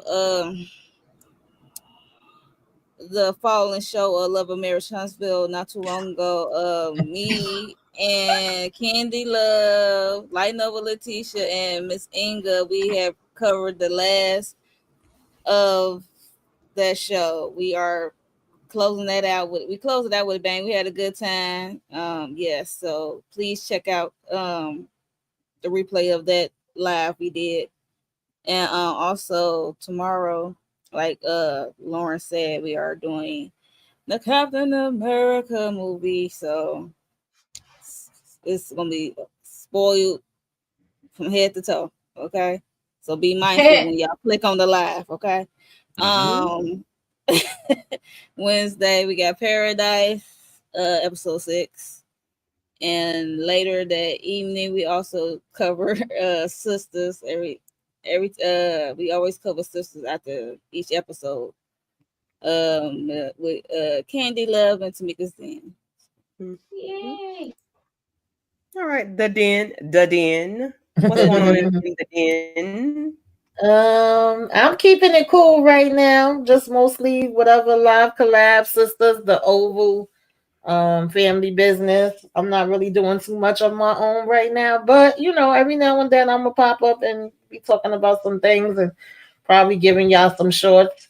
And thank y'all for letting me jump up here to discuss the episode. If any of y'all didn't see the interview that they did, y'all make sure that y'all tune in to that. Congratulations again to Lawrence for making 507 subs, and congratulations on getting that interview. Okay, I love to see it.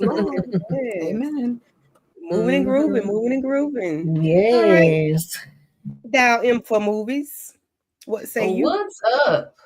So y'all, DeMarcus made a good point. He said he hopes that I'm gonna be covering the new season of Raising Kanan, which I will. I don't know if I'm gonna be covering it like a full episode review. I like to just do the hot takes or the points that really stuck out for me. I feel like that been my little, I like been doing that with Found. So be on the lookout for those clips to be uploaded. I'm gonna try to get them up tonight. My just quick thoughts about certain parts of the episode. Yeah. But yeah, y'all just keep the notification bell checked because I am cranking out some more content. I figured out another space for me to record. So I feel like where I'm at right now, which happened to be in the bathroom, y'all, but it just is better lighting and the connectivity work. It's going. So better lighting, better bathroom chronicles. Exactly, Mo got the better acoustics. About to be an R&B singer up in the bathroom, baby. Okay. This made me feel like putting out some work. The bathroom chronicles. Talk to the people. Tell them what you got going on. Okay, well, cool beans. Hey, whatever works for you. Shout out to the green screen, baby. Okay? Do your thing. Okay. Shout out to the green screen. Okay. Shout out to the green screen. Right. Yeah, and for me, yeah, I am doing Married to Medicine on tomorrow, The Oval with Tamika on Tuesday, Sisters with Tamika and Monique on Wednesday, and just keep your notification bells on. I'll be working on some stuff. Paradise. Oh, yeah, I guess I'll jump on Paradise. What's that, Wednesday? Oh, okay. Let me pull your leg. Yeah. Listen, if y'all not watching Paradise, you're missing out. Something ain't right. You ain't living right, because Paradise is an amazing, amazing, amazing show. I need y'all to jump on that. If you hadn't jumped on it, listen, I don't know what to say. Definitely. Right. You gotta watch Paradise, and also don't forget to watch Watson either. Okay, yes. Morris Chestnut is back on the screen. Yeah, that's something I will watch, but not recap or. Yeah, Kendall just reminded us because they took that little break. Like, why you give us one episode and then come back 2 weeks later? Yeah. So I got to watch the first episode because I was like, you know what? Let me not do this because I don't do me like that. That's right. The first episode was good though. They piqued my interest. I want to see what's going to be happening with Watson. I want to see what's going to happen with Watson too. Yeah, especially when it's shirtless. It's juicy like that. Okay. I mean, it's just Morris Chestnut. I mean, it ain't juicy like that, but Not you trying to play it back. Okay. Who trying to play it back? Kira. Miss Kira. It's Morris Chestnut, girl. Anytime he's on the screen, it's hot. Well, thank everybody for coming through. And I do want to again thank Miss Anissa Niel Johnson, aka BKA Detective Shaker from Found. We want to thank her for coming in and joining us and giving us her time, being gracious, and just giving us a little background of her story and things that she has going on now. So I do appreciate her for just for joining the little people. Thank you, Lawrence, for that connection. We appreciate you for that as well. Thank you. And thank you for everybody that tapped in. Kendall, DeMarcus, Lemon Kush Pepper, Inga Binga, thank you for coming through. EJ, thank you. Jahanan, I'm sorry if I missed your name, baby. I apologize. Grand Lord, thank you. If I miss anybody, India Garcia, yes. Letitia, thank y'all for coming through. I'm trying to fly through these comments. P. Bronson, I remember was in here. Yeah, DeMarcus. Bronson, thank you.